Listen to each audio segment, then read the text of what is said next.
Bien, vamos ahora a leer la palabra del Señor en el Evangelio según Marcos, en el capítulo 9.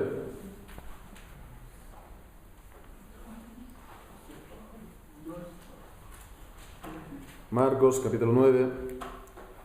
Y vamos a leer solamente un versículo, el versículo primero.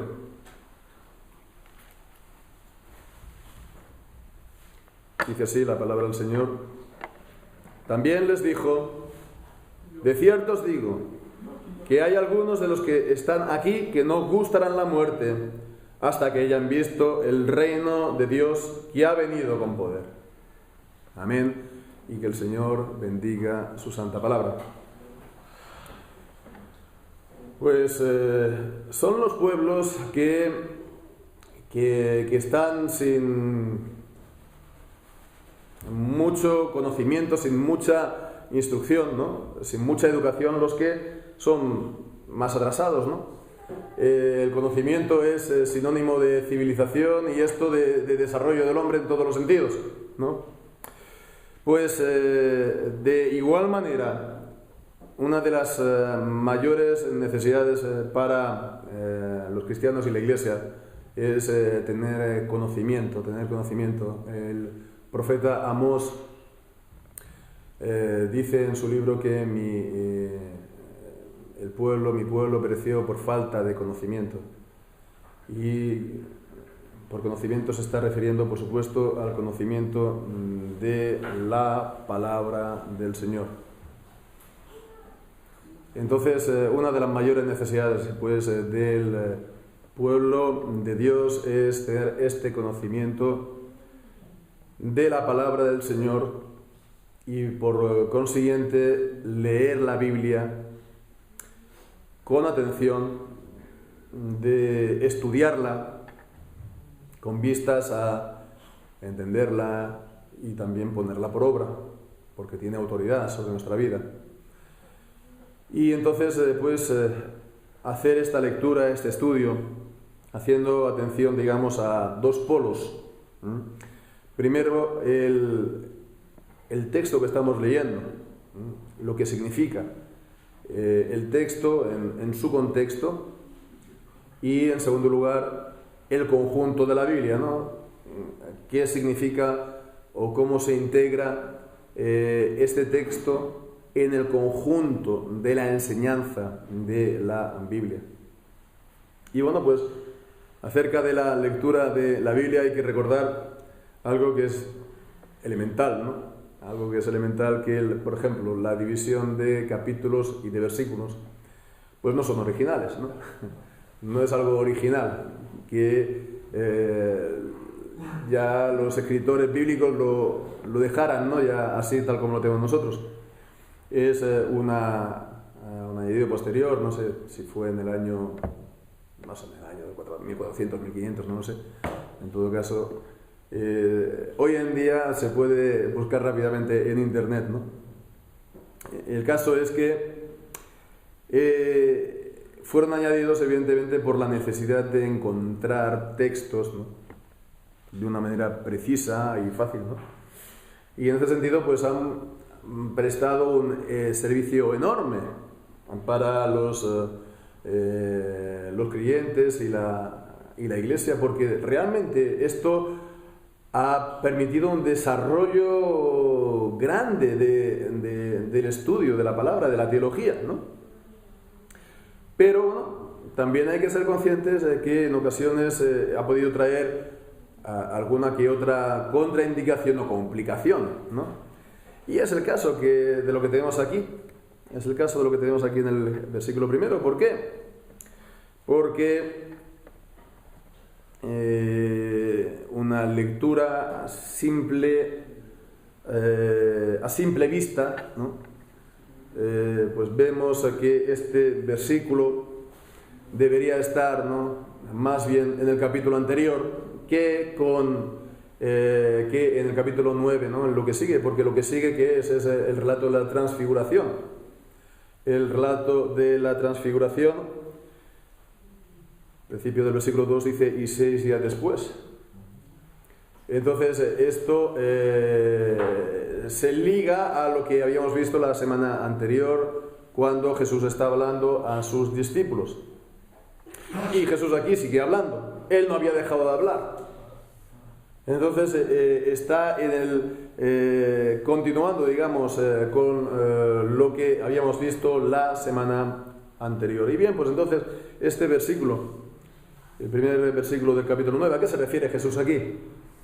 Lo que hemos leído. Pues él, recordemos, estaba hablando principalmente a los discípulos, aunque también, nos acordamos, había llamado a la multitud también. Era una cosa importante lo que tenía que decir, por lo tanto, pues que lo pueda escuchar el mayor número de personas. También pues vemos que está introducido por una declaración solemne. De cierto os digo, es una fórmula, digamos, solemne, ¿no? Para introducir declaraciones importantes. Literalmente es curioso, en el griego es amén, ¿no? Nosotros lo ponemos siempre, invariablemente, al final de, sobre todo, las oraciones, ¿no? Pero también servía para introducir, ¿no? Amén, ¿no? Que así sea, ¿no? Entonces, de cierto, es una declaración solemne.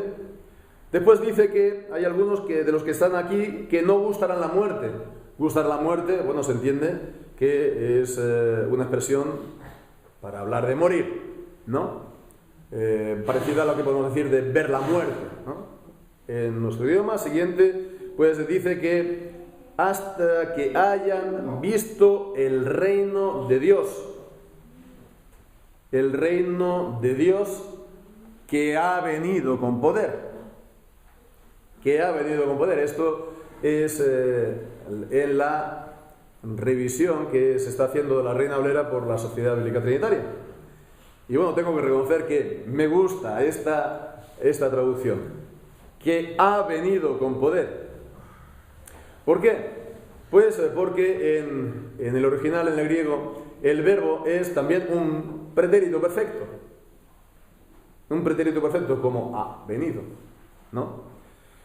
Entonces no sería que viene con poder, como estaba en la versión antigua, en 1909, o simplemente venido con poder, sin más, como por ejemplo es lo normal en Reina Valera 60. ¿Por qué? Porque es más débil, más impreciso, podría significar el futuro, ¿no? En el sentido, hasta que haya venido con poder, ¿no? Y hay algunas versiones que ya lo traducen así directamente, que haya venido, o en futuro, ¿no? Hasta que habrá venido. Sin embargo, ya digo, es un pretérito perfecto, y aquí, pues, en la traducción ha venido, pues se presenta como algo realizado. Así pues, está diciendo que algunos no morirán, es decir, estarán todavía con vida, hasta que el reino de Dios ha venido con poder. Ahora bien, pues, ¿a qué se refiere entonces la expresión reino de Dios? Y esta es, sin duda, una de las preguntas importantes, ¿no? Porque estamos ante uno de los versículos, de los pasajes más difíciles de entender del Evangelio de Marcos y también de los sinópticos, también de todo el Nuevo Testamento, por extensión, de la Biblia también, ¿no? Forma parte también de un grupo de dichos parecidos del Señor Jesús en el Nuevo Testamento. Por ejemplo, en Mateo capítulo 10, cuando está hablando del discurso de la misión, ¿no? Podemos mirarlo también en Mateo capítulo 10, aunque ahí está hablando es el discurso misionero, ¿no? De Jesús. En capítulo 10, versículo 21 al 23, cuando dice: y el hermano entregará al hermano la muerte, y el padre al hijo, y los hijos se levantarán contra los padres y los matarán, y seréis aborrecidos por todos por causa de mi nombre, mas el que persevere hasta el fin, éste será salvo. Mas cuando os persiguen en una ciudad, huid a la otra, porque de cierto os digo que no acabaréis de recorrer todas las ciudades de Israel hasta que el Hijo del Hombre venga. Vemos, hasta que el Hijo del Hombre venga. Así pues, recorrer todas las ciudades de Israel hasta la venida del Hijo del Hombre. También en el discurso apocalíptico, en Mateo capítulo 24, y esto lo vamos a ir viendo a lo largo del mensaje, del estudio que vamos a hacer. Bien, pues entonces, ¿a qué se está refiriendo con el reino de Dios venido, que ha venido con poder?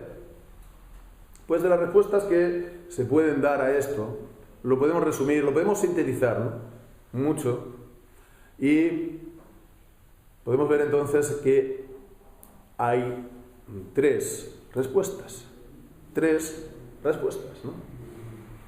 Y para que lo podamos recordar tal vez mejor, nos podemos pensar en la conocida imagen de un semáforo, ¿no? Con sus tres colores: el rojo, el amarillo y el verde. Entonces, el rojo, evidentemente, pues nos dice circulación prohibida, no pases, ¿no? No pases es circulación prohibida, tienes que parar, ¿no? El amarillo, pues atención, haz atención y ven pensando en frenar, no circular, ¿no? Porque si pasas, como se dice de una manera un poco casi literaria, en fase en ámbar, ¿no? Como se suele decir, ¿no? Cuando te paran la policía dice, usted ha pasado en fase en ámbar, ¿no? Pues entonces te ponen la multa. Y finalmente, pues en verde puedes circular sin problemas, ¿no?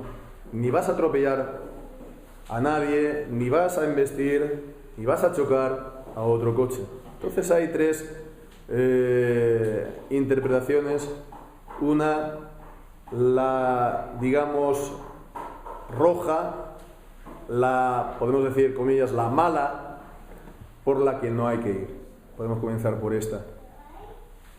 Y es la que dice que Jesús, cuando dice que el reino de Dios ha venido con poder, está hablando aquí de su segunda venida, de su regreso en gloria. Y dice, por lo tanto, es lo mismo que en el capítulo 8 y versículo 38, que lo vimos la semana pasada, ¿verdad? Porque el que se avergüence de mí y de mis palabras en esta generación adúltera y pecadora, el Hijo del Hombre se avergonzará también de él cuando venga en la gloria de su Padre con los santos ángeles. Aquí no hay mucha duda que está hablando, por lo tanto, de su venida en gloria, ¿no? De su segunda venida, al final ya del siglo, la resurrección de los muertos, el juicio final, etc. O como también, pues en Mateo capítulo 24, podemos leer allí en el versículo 29 al 31, el discurso apocalíptico, ¿no? Que decíamos hace un momento.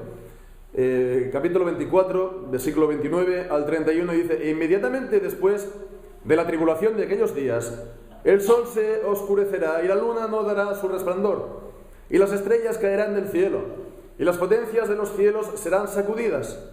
Entonces se mostrará la señal del Hijo del Hombre en el cielo, y entonces se lamentarán todas las tribus de la tierra, y verán al Hijo del Hombre viniendo sobre las nubes del cielo con poder y gran gloria. Vemos, verán al Hijo del Hombre viniendo sobre las nubes del cielo con poder y gran gloria, como en 8:38.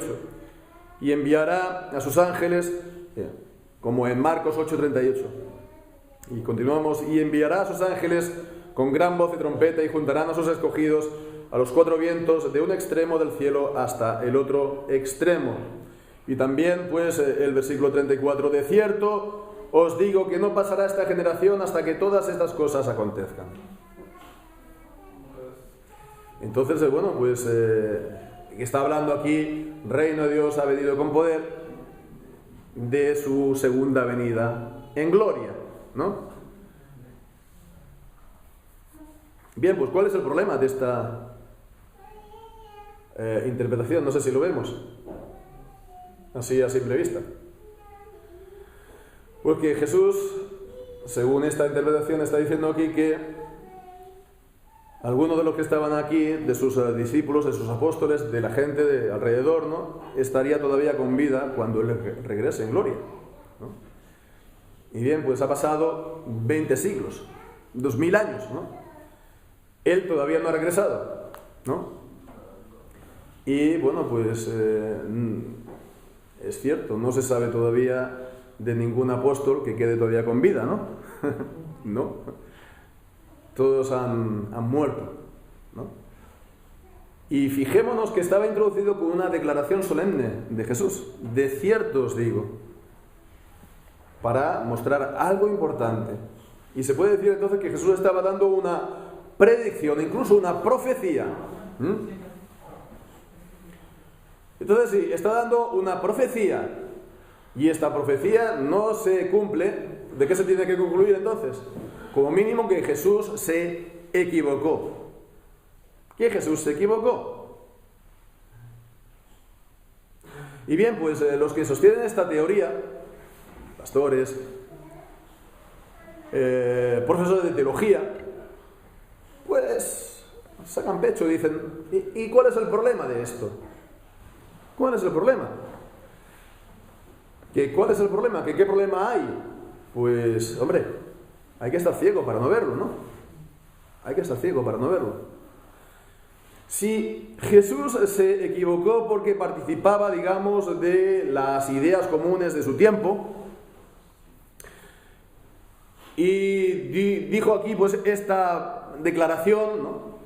Y la introdujo de esta manera tan solemne y al final, pues, resulta que no es cierta, pues entonces, bueno, según la Biblia, esto es una falsa profecía, porque según Deuteronomio, podemos verlo en Deuteronomio 18:22, ¿verdad? El criterio para una verdadera profecía y una falsa profecía es si lo que se dice se cumple. Llega a cumplirse, ¿no? En Deuteronomio 18:22, pues dice, si el profeta hablare en nombre de Jehová y no se cumpliere lo que dijo ni aconteciere, es palabra que Jehová no ha hablado. Con presunción le habló el tal profeta, no tengas temor de él. Entonces vemos, es una cosa fuerte, ¿no? Porque da una declaración solemne, una predicción que no se cumple. Y de esta manera, pues entonces no se puede tener ninguna confianza. Para empezar, por supuesto, en que Jesús sea Dios hecho hombre. Pero incluso como en su humanidad como hombre. Porque, pues, bueno, sí, él estaría convencido de esto, pero estaba equivocado. Y entonces, pues, eso afecta a todo lo demás. A la enseñanza, ¿no? A la doctrina de Jesús, ¿no? A la doctrina, a la moral también, a los mandamientos que nos da Jesús en los evangelios y también nos dan los apóstoles. Y por supuesto, pues ya digo, esto afecta a todo lo que después los cristianos, la Iglesia pueda decir. Es decir, que sosteniendo esta visión, uno se ha cargado toda la Biblia. Y uno se ha cargado también todo el edificio de la religión cristiana. Y ellos dicen, no, mira, no pasa nada. No pasa nada, hay que dramatizar, porque estas palabras de Jesús, aunque estén equivocadas, ¿para qué servían? Pues para animar a los apóstoles, pues a que si tienen que dar su vida en martirio, pues bueno, pues el reino de Dios está muy cerca, ¿no? Bueno, bien. Pero realmente es así. Si se mantiene esta interpretación, se hunde todo el edificio de la fe cristiana. Además, esta interpretación tiene un problema que ellos se olvidan por completo, que es que Jesús mismo no pone fechas a su venida. Jesús mismo no pone fechas a su venida. En Marcos capítulo 13, y pues lo leemos, ¿no? En el mismo Evangelio de Marcos, vemos en el versículo 30, dice, de cierto os digo que no pasará esta generación hasta que todas estas cosas acontezcan. Es el discurso apocalíptico que es paralelo de Mateo 24, ¿verdad? Pero fijémonos el versículo 32, dice: pero de aquel día y de la hora nadie sabe, ni aun los ángeles que están en el cielo, ni el Hijo, sino el Padre. Entonces vemos que Jesús no podía poner fechas, porque Jesús en su humanidad, Él no sabía tampoco cuándo sería esta venida. Hay que recordar, por supuesto, que Jesús es Dios hecho hombre. Él es perfecto Dios y también perfecto hombre. Y como perfecto hombre, pues no conocía todas las cosas. Entonces, si Marcos capítulo 13 dice que el Hijo no sabe de esta venida, pues lo dice en cuanto a la humanidad. Por así decirlo, vemos que en la persona de Jesús, que es una y es única, pues esa persona también forma parte de la humanidad, y que, por así decirlo, es como que la humanidad sea respetada, la humanidad de Jesús sea integrada como tal, respetada, por así decirlo, dentro de la persona, unida perfectamente a esta persona. Bien, pues entonces, ¿cómo iba a decir aquí acerca del momento, ¿no?, que algunos estarían todavía con vida en la idea de que iba a ser una venida muy cercana, ¿no?, a lo mejor en 10, 15, 20 años, ¿no?, 30 años, 40 años. Por lo tanto, vemos que esta interpretación es errónea, completamente falsa, y que la tenemos que rechazar y ni siquiera tomar en consideración. Y bien, pues de hecho, esta interpretación es la que la sostienen los ateos, la que lo sostienen los escépticos de la Biblia. Y bueno, pues realmente aquellos que la sostienen entre pastores y teólogos, pues son pastores y teólogos liberales que tampoco tienen no les resulta muy importante en cuanto al mantenimiento de la credibilidad de la Biblia, porque para ellos la Biblia no es palabra inspirada por Dios. Es tal vez un libro religioso, pero no es la palabra inspirada por Dios. Para ellos no es ningún problema esto que estamos diciendo, ¿no? Porque de hecho es lo que ellos están haciendo desde el siglo XVIII y XIX. Están utilizando esta palabra contemporánea, están desconstruyendo la fe cristiana, están desconstruyendo el cristianismo, están desconstruyendo el Cristo de la Biblia, están desconstruyendo, ¿no? Están desconstruyendo. Y os voy a decir entonces una cosa. Yo puedo respetar que un ateo, ¿no?, o un escéptico de la Biblia, ¿no?, pues diga esto, acerca de esto, ¿no? Pero lo que no puedo respetar es que un pastor, o supuesta pastora, que también las hay, ¿no?, o profesor de teología, o profesora, ¿no?, pues lo afirmen como lo hacen. No puedo respetar, porque por mucho que tengan, digamos, el ministerio, por mucho que tengan el cargo, ya sea en la iglesia o de enseñanza, por mucho que utilicen, pues, cuello clerical o ropa pastoral, ellos son más bien de ropa pastoral, ¿no? Son más bien las iglesias históricas, ¿no?, que utilizan, digamos, las formas visibles, ¿no?, simbólicas de la iglesia. Son muy eclesiales, ¿no? Son muy eclesiales por un lado, en cuanto a formas, ¿no? Siempre que van a recepciones con los políticos siempre van en toga ginebrina, ¿no? Sí, son muy eclesiales, pero después no tienen problema en tumbar, digamos, el edificio de la iglesia, la fe, ¿verdad? Desconstruyen, derrumban el cristianismo. Ellos se apropian, digamos, de la forma, de los símbolos eclesiales, pero dinamitan la iglesia por dentro. Entonces, bueno, tú sostienes esta interpretación. En general, no solamente esta interpretación en particular, pero tú no tienes, digamos, ningún interés por la Biblia como palabra de Dios. Tú no enseñas la Biblia como palabra inspirada por Dios, como palabra autoritativa. tú no enseñas que Cristo es el Hijo de Dios conforme nos enseña el Hijo de Dios, el Hijo unigénito, el Verbo, en el principio era el Verbo y el Verbo era Dios, el Verbo era con Dios y el Verbo era Dios. Y que Él era consciente también de su divinidad, como lo vemos en los Evangelios.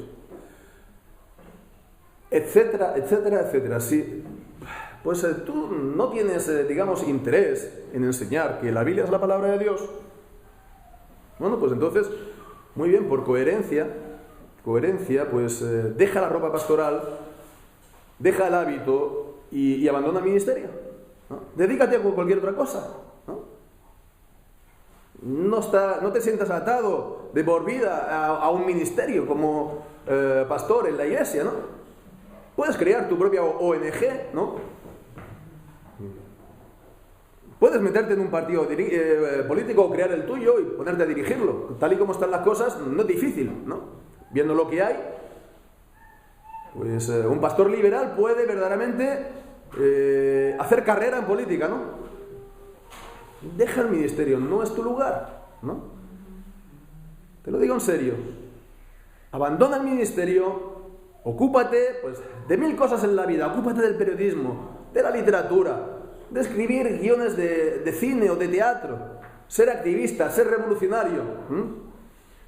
O si te gusta la vida tranquila, pues ocuparte de un huerto y tener animales, ¿no? Puedes hacer 1000 cosas en la vida, no importa que tengas 40 años o 50 años, siempre se puede empezar, ¿no? Siempre se está a tiempo a hacer estas cosas, pero no es tu lugar el ser pastor en la iglesia del Señor, no es tu lugar. Así pues, vemos que, bueno, es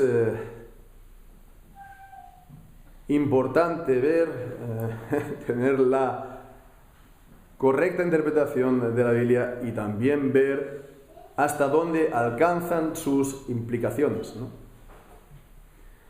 Entonces, esta sería la interpretación, digamos, fase en rojo, ¿no?, del semáforo, ¿no?, por la cual no se tiene que transitar para no participar, pues, de este camino de apostasía. Pero bueno, entonces vamos a pasar ahora a la siguiente interpretación del semáforo en amarillo. No es tan mala como la siguiente, pero tampoco es correcta, tampoco hay que ir por ahí. Entonces, esta siguiente interpretación sería que cuando dice el reino de Dios que ha venido con poder, dicen que se tiene que entender como refiriéndose a la transfiguración. La transfiguración es lo que nos encontramos a continuación en el capítulo 9, a partir del versículo 2, ¿no? A partir del versículo 2, pues 6 días después Jesús tomó a Pedro y a Jacobo y a Juan, los llevó a un monte solos y en un monte alto y se transfiguró de delante de ellos, ¿no? Y los versículos siguientes. Entonces, bueno, pues yo me pregunto personalmente si tal vez esta sea la razón por la cual el versículo 1 forme parte, digamos, este versículo forma parte del capítulo 9 y no del resto del capítulo 8. Tal vez pueda ser por eso. Digo, no es tan mala, tiene cosas a puntos que son correctos, puntos fuertes. ¿Por qué? Bueno, primeramente ya de entrada porque evita la interpretación terrible, ¿no?, la mala. Pero en segundo lugar porque quiere hacer atención al contexto, lo que sigue, la transfiguración, ¿no? Y en tercer lugar porque, sobre todo, vislumbra la importancia de la transfiguración de Jesús. Porque la transfiguración de Jesús es la manifestación de la gloria de Jesús.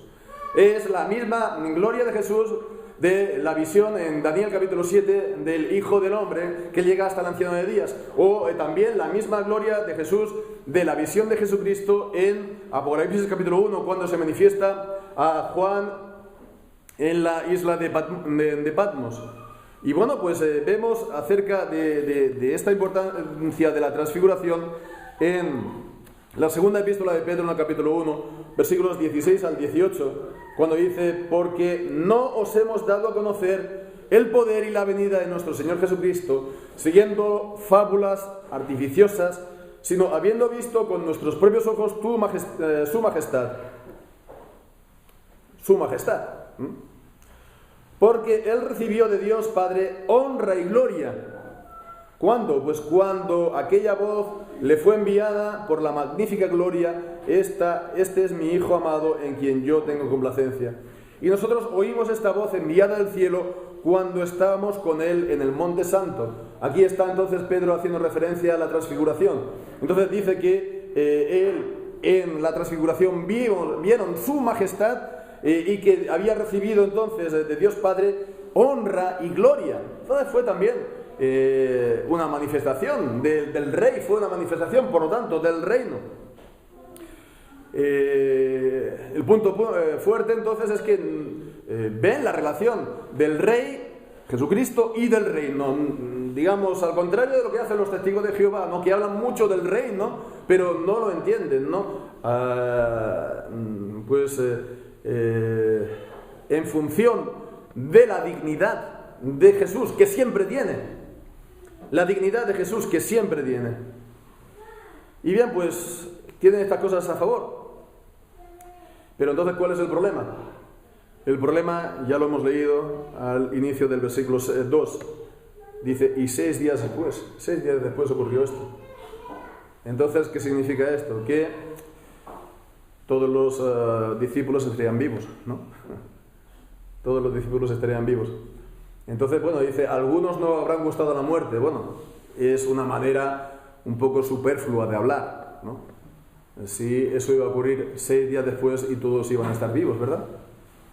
Entonces, con lo cual seguimos teniendo, bueno, pues un problema, ¿no?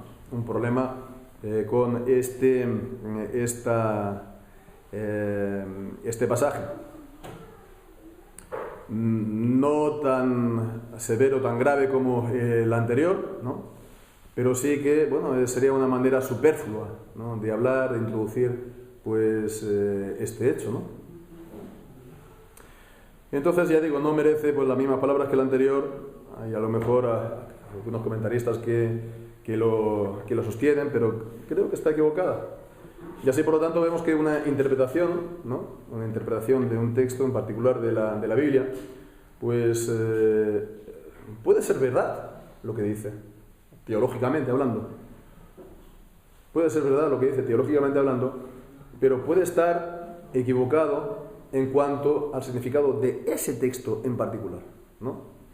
Es decir, que hay que hacer una diferencia entre lo que es la interpretación de ese texto en particular, lo que se conoce como exégesis, ¿no? De la teología, ¿no? Que es la Biblia en su conjunto, ¿no? La enseñanza de la Biblia en su conjunto. Y por supuesto hemos de tener pues la enseñanza de la Biblia en su conjunto, se ha de hacer teología, pero la base siempre tiene que ser la exégesis, la interpretación correcta de cada pasaje, ¿no? Bien, pues entonces llegamos al semáforo en verde, ¿no? A la luz en verde. Que al reino de Dios que ha venido con poder. Entonces esta interpretación es aquella que no olvida lo que hemos visto hasta ahora en el Evangelio de Marcos. No olvida lo que hemos visto hasta ahora.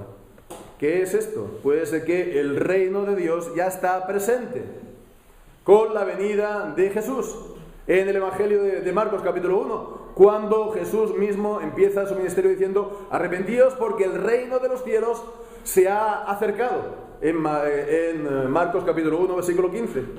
Y también, pues, cuando Jesús empieza su ministerio a enseñar y hacer, pues, también milagros, entonces se da ese conflicto con el reino del diablo de Satanás, que ya lo veíamos cuando en el capítulo 3 se hablaba de si el diablo, pues, el reino del diablo está dividido contra sí mismo, ¿no? Bueno, pues entonces está el conflicto bélico, digamos, entre el reino de Dios, Cristo, que está pues enseñando, predicando y sanando, y el diablo. Y bueno, pues vemos que el reino del diablo está sufriendo, ¿no? Está sufriendo con grandes bajas, con la irrupción del reino de Dios con Jesús. En Lucas capítulo 10 y versículo 18, pues allí leemos, en el contexto del envío de los discípulos a predicar, de la misión, dice Jesús: yo veía a Satanás caer del cielo como un rayo, por la predicación de la palabra y del Evangelio.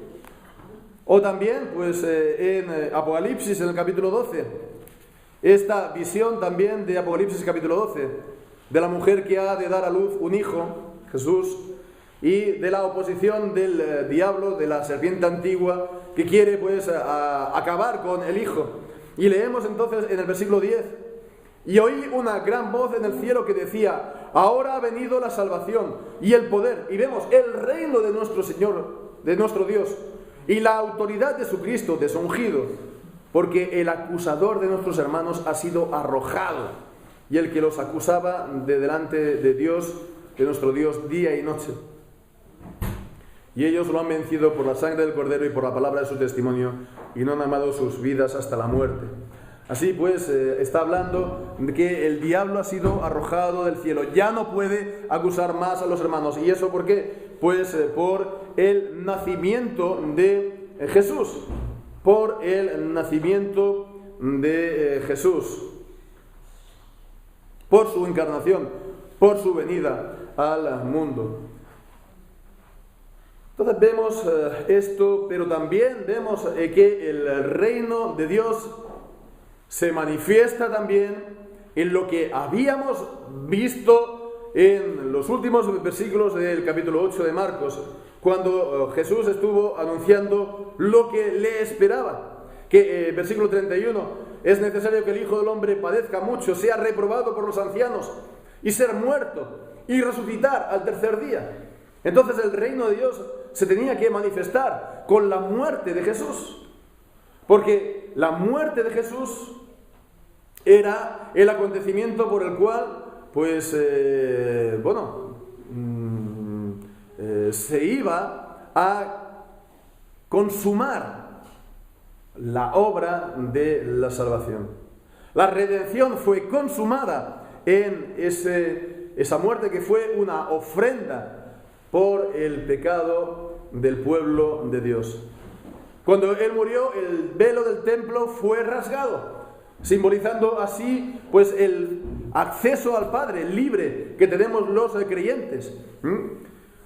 Y también pues la resurrección de Jesús, porque Jesús fue entregado por nuestros pecados y fue resucitado para nuestra justificación. Si Jesucristo no hubiera pues resucitado, nos dice Pablo en 1 Corintios 15, todavía estamos en nuestros pecados. Pero no solo eso, nos da también pues la solución a la muerte. Y en 1 Corintios 15, 55, pues vemos, es la victoria sobre la muerte. Pablo dice: ¿dónde está, oh muerte, tu aguijón? ¿Dónde, oh sepulcro, tu victoria? Porque la resurrección de Jesucristo es la muerte de la muerte, es la victoria de la vida para siempre. Pero además es una declaración del Rey, de Jesús como Rey. Fue declarado Hijo de Dios con poder por medio de la resurrección de los muertos, nos dice Pablo en Romanos capítulo 1. Bien, pues entonces alguien todavía podría estar diciendo, bueno, cuando ocurrió todo esto, pues entonces de sus discípulos solamente estaba Judas muerto, ¿verdad? Judas muerto como apóstol. Entonces, hay que tener presente que el reino de Dios es un proceso. Está el proceso que vemos en la vida de Jesús, pero después también Él ya muerto y resucitado, pues entonces el reino de Dios continúa viniendo con poder en la ascensión de Jesús a los cielos, como por ejemplo leemos en Hechos capítulo 1. Y sentándose Él a la diestra de Dios, a la diestra de la majestad en las alturas, que nos dice Hebreos capítulo 1, como Rey gobernando todas las cosas con la palabra de su poder, con su palabra poderosa. Entonces, la ascensión de Cristo a los cielos y también el envío del Espíritu Santo con poder sobre su iglesia en el día de Pentecostés. El capítulo 2 de Hechos, versículo 17, se nos dice que eso fue como estaba profetizado acerca de los últimos días. Son los últimos días. El envío, por lo tanto, del Espíritu Santo es una venida de Cristo, de Jesús, del Cristo ascendido a los cielos, por medio del Espíritu Santo a su iglesia. Él fue quitado de los suyos, como vemos en Juan 14, capítulo 14, 15, 16, fue quitado de su pueblo, pero ahora Él viene a su pueblo por medio del Espíritu Santo. Él es la presencia del Cristo resucitado en su pueblo. Él da testimonio de Cristo. En fin, el Espíritu Santo, por lo tanto, es el consolador, otro consolador, que está con el pueblo de Dios para siempre. Por eso Jesús dice que, he aquí, yo estoy con vosotros siempre. Mateo capítulo 28. Y también el reino de Dios viene con poder con la predicación del Evangelio. Y ya no solamente, pues, circunscrito, limitado al pueblo a la nación judía, sino a todas las naciones. Lo cual empezamos ya a ver en el libro de los Hechos. Con el resultado es que todas las naciones, los creyentes, son incorporados al pueblo de Dios, son incorporados a este verdadero Israel. A este verdadero Israel que es el verdadero pueblo de Dios, ¿no? La descendencia verdadera de Abraham son los creyentes juntamente con Abraham, ¿no? Y bien, pues el resultado de esta predicación del Evangelio, de esta salvación, pues lo leemos también en Romanos capítulo 14 y versículo 17. Romanos 14 y versículo 17, cuando dice que el reino de Dios no consiste en comida ni bebida, sino, dice, en justicia y paz y gozo en el Espíritu Santo. Y este reino de Dios venido con poder en la generación de los apóstoles continúa hasta llegar a la destrucción del templo de Jerusalén y del templo también de Jerusalén en el año 70, el cual también es una manifestación del reino, que era también en parte de lo que hablaban los discursos apocalípticos de Jesús, en Mateo, en Marcos, Lucas, que lo que vienen a hacer es, una venida así del Señor en juicio por aquellos a que habían quitado la vida al Mesías, a Jesús. Se destruye el templo para que solamente quede la persona de Jesús. Y todas las ordenanzas del Antiguo Testamento entonces solamente todas se cumplen en Jesucristo. Todo esto se desvanece, todo esto desaparece y solamente queda Jesucristo. Jesucristo, que es el Rey de los reyes y que es el Señor de los señores, es el Rey soberano de la Iglesia. Y de esta manera, en la generación, por lo tanto, de los apóstoles, en su vida, ¿no? Pues se instauró de esta manera el reino de Dios, o vino el reino de Dios con poder. De manera pues que en estos versículos que hemos leído, el versículo 38 sería la finalización, ¿no? El término de este reino de Dios, su venida en gloria, cuando aquí en el versículo 1 está hablando de todo este proceso, ¿no? Su inicio de todo este proceso durante el ministerio de Jesús y durante la vida de sus apóstoles. Entonces el reino de Dios es este proceso, ¿no?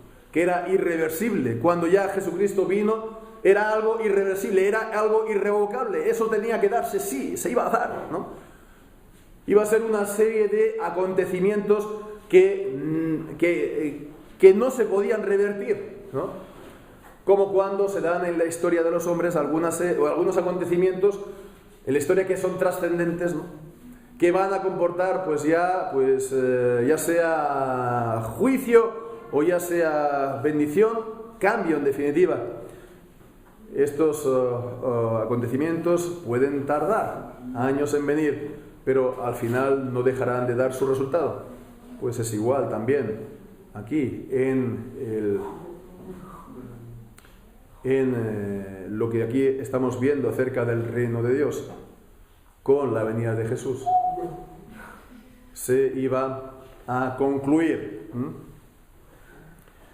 Un paso iba a dar al otro hasta que todos estuvieran ya asamblados, ya todos estuvieran instalados, y estamos entonces en este tiempo hasta la consumación de todas las cosas, hasta la venida en gloria del Señor Jesús con sus santos ángeles, como también hemos leído.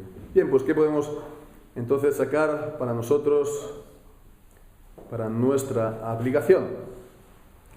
Pues para nuestra aplicación, recordar lo que hemos visto, que el reino de Dios ya ha venido, ¿no?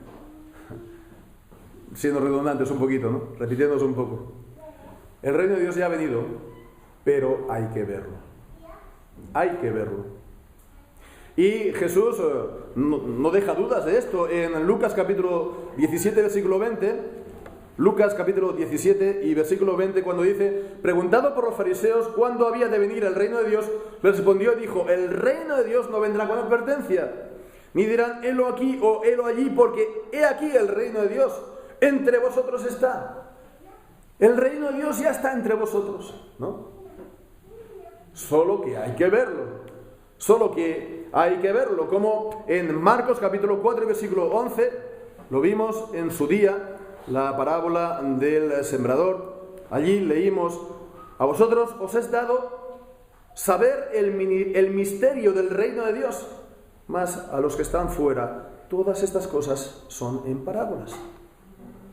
A vosotros os es dado ver, conocer los misterios del reino de Dios.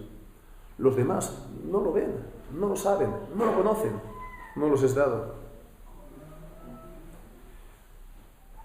Pablo en 1 de Corintios capítulo 4, versículo 20 dice: el reino de Dios no consiste en palabras, sino en poder. En poder. Entonces, para poder ver el reino de Dios, para ver el reino de Dios, uno, es necesario haber recibido la nueva vida de Dios en Cristo Jesús. En Juan capítulo 3 nos dice que el que no nace de nuevo no puede entrar en el reino de Dios. Ni siquiera lo puede ver. Dice que todo aquel que es nacido del Espíritu es como el viento, que no sabes de dónde viene ni a dónde va. Así es todo aquel que es nacido del Espíritu. Así es entonces en cuanto al reino de Dios. Para verlo, para estar en él, hay que ser una nueva criatura, un nacer de nuevo, por la fe en el Señor Jesucristo, y una fe verdadera, es decir, una fe, como vimos la semana pasada, que sigue a Jesús, una fe que se manifiesta y es probada en la obediencia al Señor y su palabra, porque hay que recordar que se trata evidentemente del reino de Cristo, y el reino de Cristo significa que es el Rey, y el Rey por lo tanto significa que se obedece y se sirve. Esto es el reino, ¿no? Y bien, pues algunos no lo ven. Algunos no lo ven porque no están contentos con las normas del Rey. No están contentos con las normas del Rey. Como le dice el Salmo 2, ¿no? Pues cortemos de nosotros sus cuerdas, ¿no? Echemos de nosotros sus cuerdas y sus ligaduras, ¿no? Las normas de los cristianos, esta moral, ¿no? Antigua, como veíamos la semana anterior. Bueno, pues al decir todo esto, ellos se retratan a sí mismos. se delatan. ¿Por qué? Porque ellos se muestran, ¿no? Ellos confiesan de esta manera que son rebeldes, están en rebeldía.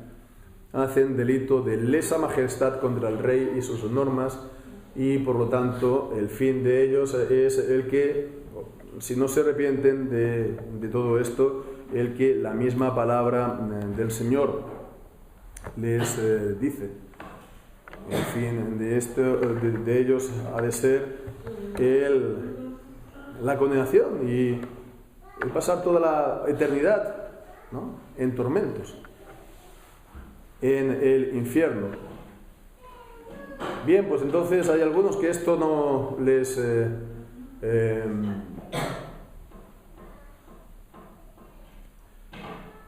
ayuda o les impide ver el reino de Dios. Otros, sin embargo, se quedan en las cosas exteriores. La manifestación del reino de Dios, ¿no?, hoy en día en la iglesia, pues a veces no se ve esto con mucho poder, que digamos, o que el hecho, por ejemplo, que seamos pocos en la congregación, ¿no?, si es el reino de Cristo, si el reino ha venido con poder, entonces si el pueblo es poco, pues entonces como que hay algo que no cuadra, y en realidad también hay que concederle su importancia a esto, porque dice Proverbios capítulo 14 y versículo 28. Nos dice que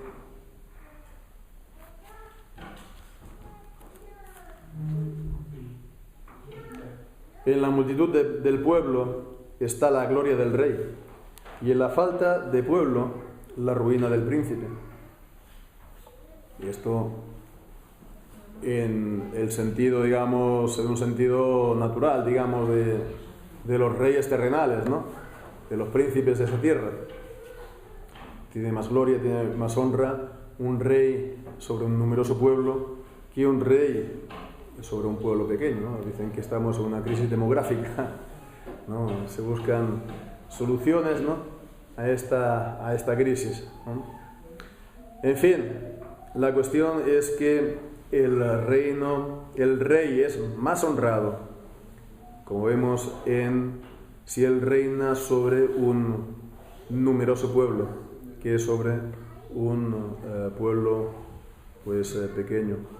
Con lo cual hemos de estar orando para que el Señor derrame su Espíritu abundantemente, su gracia y su poder en este tiempo. Que el Señor dé un derramamiento de su Espíritu Santo en este tiempo, en este año incluso, y que podamos ver que el reino de Dios avanza con poder, que derriba argumentos, fortalezas de aquellos que se levantan contra el conocimiento de Dios, como dice 2 Corintios, que nos lleva a conquistar las puertas del enemigo. Y hemos de estar pues orando al Señor, lo que muchas veces se conoce como avivamiento, aunque esta palabra creo que se entiende mal hoy en día y tiene connotaciones que no son del todo pues recomendables. Yo prefiero la de reforma, es decir, pues la de recibir toda la enseñanza de la palabra del Señor, y que esto pues haga un alcance, crezca este reino de Dios, ¿no?, como dice la parábola, ¿no?, en Marcos, hasta que hasta que alcance a todos, ¿no?, que alcance a una completa transformación del tiempo en que vivimos, de la Iglesia, para empezar, conforme a la plenitud de la enseñanza de la palabra de Dios, y que esto alcance, como hemos visto, desde los liberales, ¿no?, tal como hemos visto al inicio, hasta los evangélicos más exaltados, que pudiera alcanzar también a partes y sectores, incluso de la Iglesia que está todavía pues bajo el gobierno del de Roma, ¿no?, ya sabemos cómo la casta últimamente. Y tal vez eso no alcanzaría a toda ella, porque esta iglesia que está bajo esa tiranía y ese gobierno inflexible es irreformable, ¿no? No hemos de pensar que el Papa se va a reformar, ¿no? O que bajo su gobierno se va a procurar una reforma, pero sí un sector que sea lo más importante posible, pues pueda también librarse de ese gobierno para seguir la verdadera enseñanza de la palabra de Dios en todos los órdenes. Y esto llegar incluso a la sociedad, y esto llegar incluso a, entre comillas, el gobierno, porque Él es el Rey de Reyes y Él es el Señor de Señores, Jesucristo. Y como nos dice el Salmo 2, que como hemos visto es programático del libro de los Salmos, pues los gobernantes, los reyes de la tierra, han de besar al Hijo, han de mostrar su pleitesía y su sumisión al Hijo, porque se enciende de pronto su ira.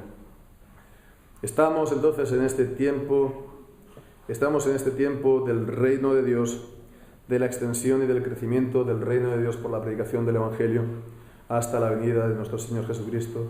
Hay que saber verlo con los ojos y el discernimiento, de la fe y el discernimiento que nos da Dios, y hay que orar, ¿sí?, para que se pueda ver en poder en este tiempo, porque ciertamente Jesús a su tiempo vendrá. Cuando Jesús venga, entonces será para juzgar. Pues que el Señor bendiga su santa palabra. Amén.